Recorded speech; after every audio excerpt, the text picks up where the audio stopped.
At the beginning of this year, I began working on this massive project and hope to one day build it on the Arcadian SMP. And with great success, that time has officially come. So sit back, relax, and enjoy the show. Okay, so real quick, I just want to address one thing about this video. This build took me over 100 hours to do, and a lot of that time was spent gathering up resources, placing blocks, breaking blocks, and then replacing those blocks. As a result, it would be beyond stupid and honestly a waste of time for me to try and edit a video showing you every step of this build. So instead, you're getting a video focused on the actual building part. Being said, it won't just be a bunch of replay mod footage with music over it for the entire video. I'll be coming back every few clips to give you a rundown of my thoughts and the process behind the particular part of the building we are working on. That being said, here's a quick recap of the previous portions of this build from earlier episodes within the season. The first thing I started working on was the base of the building. This would allow me to, one, just show how massive the build would be in size, but also be a good starting point for the main portion of the build later on.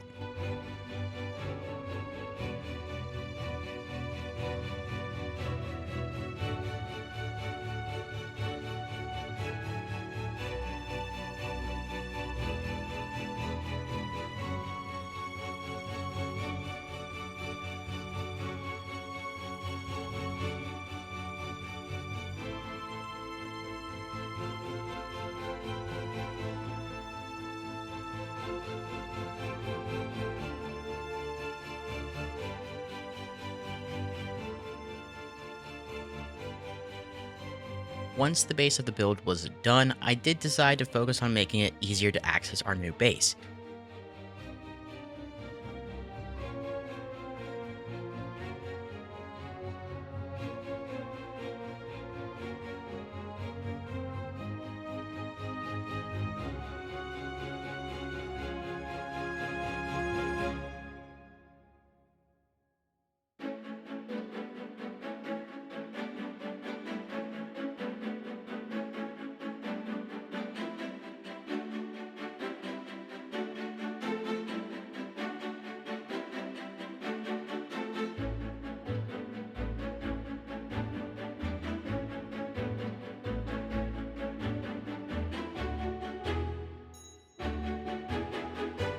The bridge and walkway would be next, which I did eventually decide to redo our nether portal as well, drawing any visitor's attention directly to our base and not some random things like Apollo the Brandon Panda. I still love him though. With the bridge and walkway done, it was time to move our focus onto the main part of the building, and I am super excited for this. So the first part of this would be to make the towers, and we have two different tower sizes that make up the entire build design, and you'd notice this throughout the time lapses. The goal of this was to provide the height for the rest of the build, but also break a consistent line of sight when it came to the towers and looking at them from a distance. With all 9 towers done, it was time to move to the outer wall portion of this build.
Once the outer portion of the walls were done, I moved to the interior. For the walkways, we had a mixture of both lanterns and end rods to provide enough light on the ground level and on the very top near the ceiling. For the towers, I added some floors using soul lanterns to provide light and powdered snow to provide a way up and down safely when using an elytra. And just like that, the entire outer portion of the build is officially done and we can move on to the main attraction. Starting off, I began working on the entrance, which was designed before anything else when it came to test building.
And just like that, the front entrance was officially completed. Still, to this day, it is my favorite part of the build.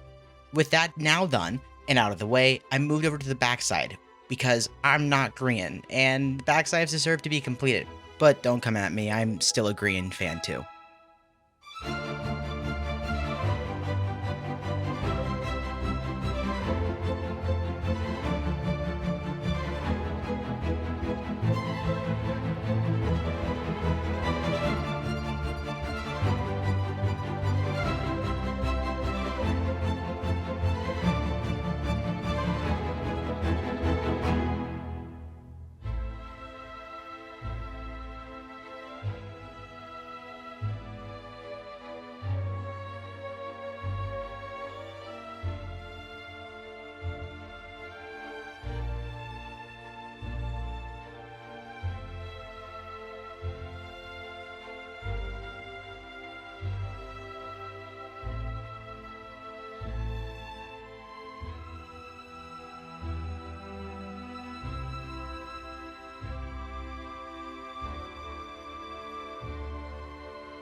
And just like that, the backside was done. It's a very simple design compared to the front, but no one will really see it, so it works well for me. Now it was time to move on to the main section of the build.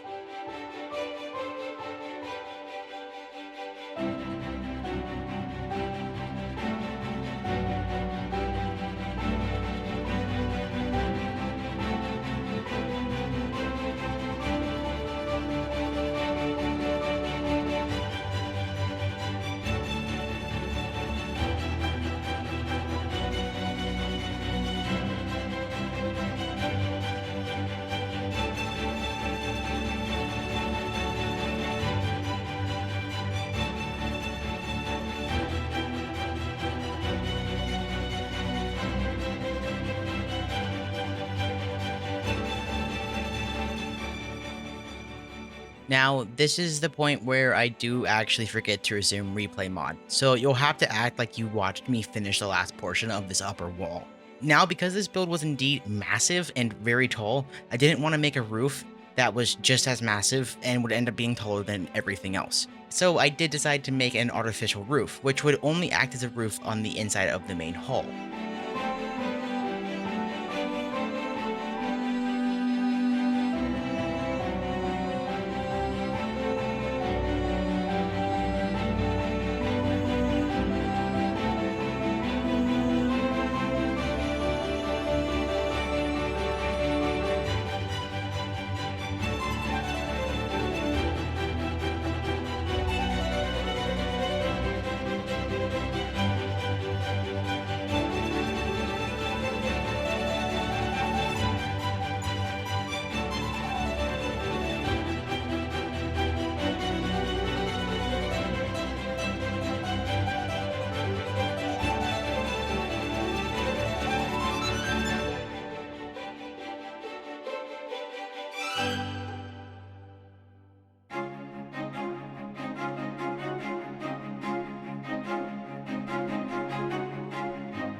And just like that, the majority of the outside of this build was complete, so it was time to move on to the interior.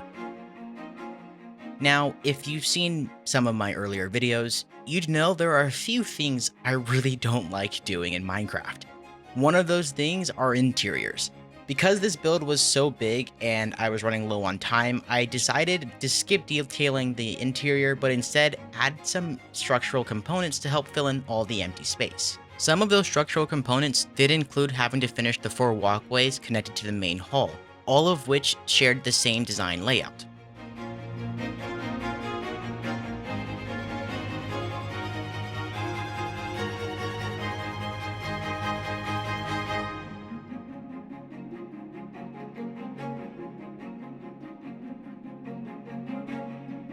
With all the connecting walkways completed, I was able to head back inside to fill all the outer pillars with lava, which would help provide light throughout the entire main hall.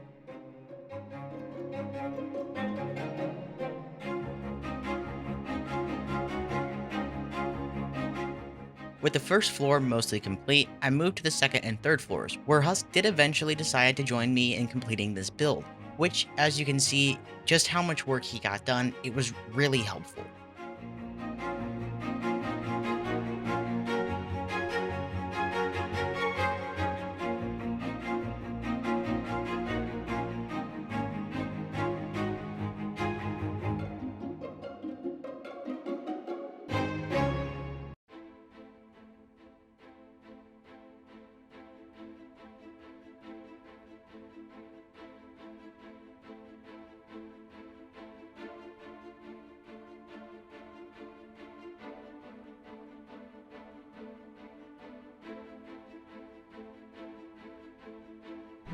Eventually, Husk did log off, and I continued working back on the first floor, where I added some stairs leading up to the second floor.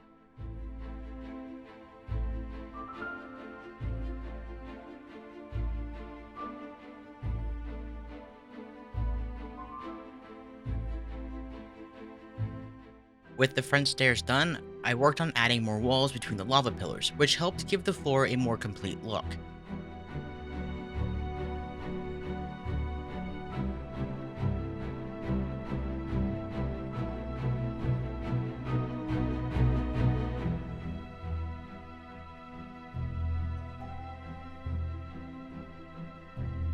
With those middle walls done, I moved on to the final staircase in the back, officially completing the main hall interior.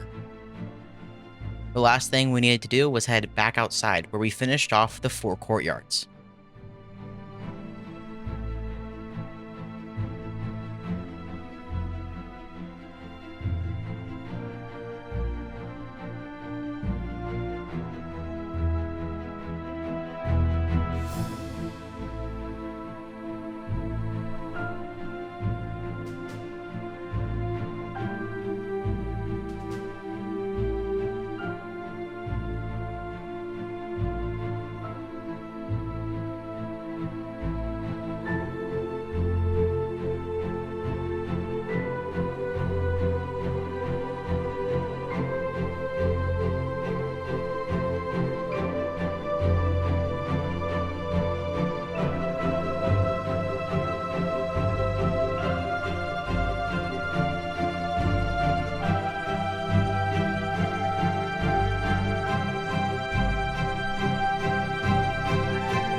And just like that, we are officially done with my mega base, the Gothic Hall.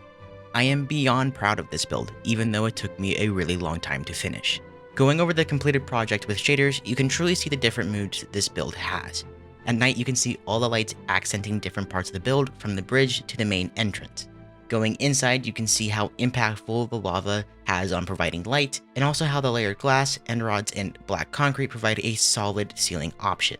Going out into the courtyards, you can see just how much having different elements provides a great touch to the open space. Of course, the shaders add that extra glow and detail, but even without the shader, this build has a lot to offer. As the sun rises to the east, we get excellent light rays and shadows on the outside of the build. On the inside, as the sun rises, the light rays line up perfectly with the center of the main hall, which was unintentional but definitely worth it in the end. Going back outside one last time, you can see just how much the sunlight affects the courtyards and all the blocks used for this build. This is definitely something I am extremely proud of. With its completion, I can officially mark Season 1 of the Arcadian SMP complete. I am extremely grateful for all the help I received from Husk, Scuba, and Triss throughout this process. I'll have their channels linked below in the description. I am also grateful for all the Arcadian SMP members who kept me motivated throughout the last few months with their excitement to see this build completed. That being said, thank you for watching this video if you made it this far. If you guys did enjoy, consider leaving a big fat thumbs up for me, comment down below what you'd like most about this build, and be on the lookout for Season 2 of Arcadia starting soon, where I plan on putting my building skills to the test throughout the season. Lastly, subscribe if you're brand new and want to see more episodes in the future to keep up with my upcoming adventures. Thank you again for all of the support, and I'll see you all in the next one. Peace out, bye.